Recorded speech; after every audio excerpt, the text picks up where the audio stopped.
Marcus Rivera stepped into the pristine hallway of the Galactic Educational Institute, his worn Earth-issued boots squeaking against the crystalline floor.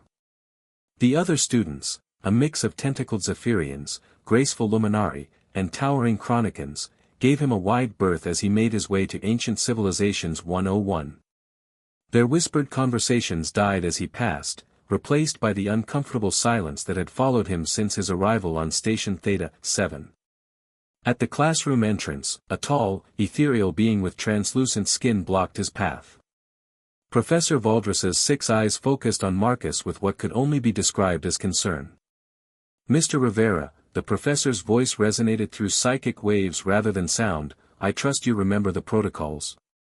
Marcus nodded, though his jaw tightened. "War Counselor Thompson is waiting inside." "Good. We cannot afford another incident like last semester."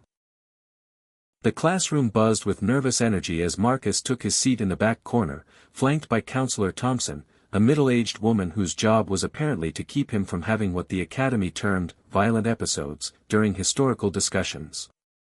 The other students avoided eye contact, their various forms of anxiety manifesting in color changes, tentacle twitching, and harmonic humming. Professor Valdres began the lesson with the rise of the Arcturian Empire, detailing their peaceful expansion through diplomatic marriages and cultural exchange. Students took notes on their quantum tablets, occasionally asking questions about trade agreements and artistic influences. Then came the inevitable moment Marcus had been dreading. "Now, let's discuss the great unification wars of the 47th century, Professor Valdres announced. The temperature in the room seemed to drop several degrees. A Luminari student raised her glowing hand. "Professor, weren't those conflicts resolved through the Harmony Accords? Both sides agreed to territorial compromises after minimal casualties." "Exactly, Stellar Wing.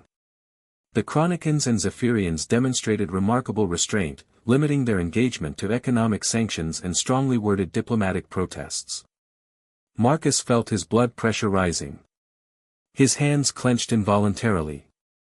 Counselor Thompson immediately placed a calming hand on his shoulder and activated her portable mood stabilizer, flooding the area around Marcus with soothing pheromones.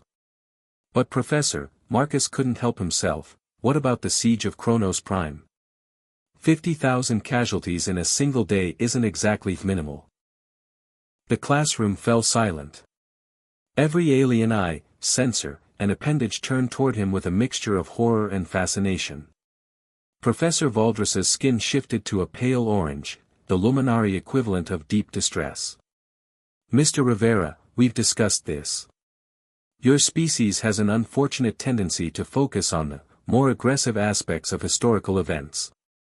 "I'm not focusing on aggression," Marcus protested, ignoring Thompson's increasingly frantic attempts to calm him. "I'm talking about accuracy. The Harmony Accords came after 3 years of brutal warfare, not gentle negotiations." A young Zephyrian in the front row began to weep, his tentacles curling into protective spirals. 2 Chronicans stood up and left the room entirely, their massive forms shaking with what their species experienced as trauma-induced molting. "This is exactly why the regulation exists," Professor Valdres said, his psychic voice now tinged with exhaustion. "Humans possess what our xenopsychologists term conflict-centric historical perspective. They cannot discuss past events without emphasizing violence, strategy, and casualties." Counselor Thompson stood up, gently but firmly taking Marcus's arm. "I think that's enough for today." As they walked toward the door, Marcus heard Professor Valdres explaining to the remaining students, "This is why the Galactic Education Board requires supervised counselors. Humans evolved from predator species and retain primitive neural pathways that interpret all historical events through the lens of warfare. They cannot help but see conflict where peaceful species see negotiation." Outside in the hallway, Marcus slumped against the wall. "I was just trying to provide context." Thompson offered him a sympathetic smile. "I know, Marcus. But to them, your context sounds like glorifying violence. They've never experienced war the way humans have. Their conflicts are philosophical debates we'd consider pleasant conversations."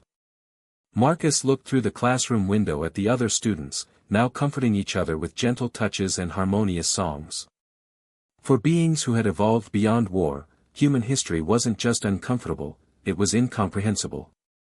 Maybe they have a point, he muttered. Maybe, Thompson agreed. But somebody needs to remember what really happened, even if it makes everyone else uncomfortable. As they walked away, Marcus wondered if humans would ever find their place in a galaxy that had moved beyond the very conflicts that had shaped his species' understanding of existence itself.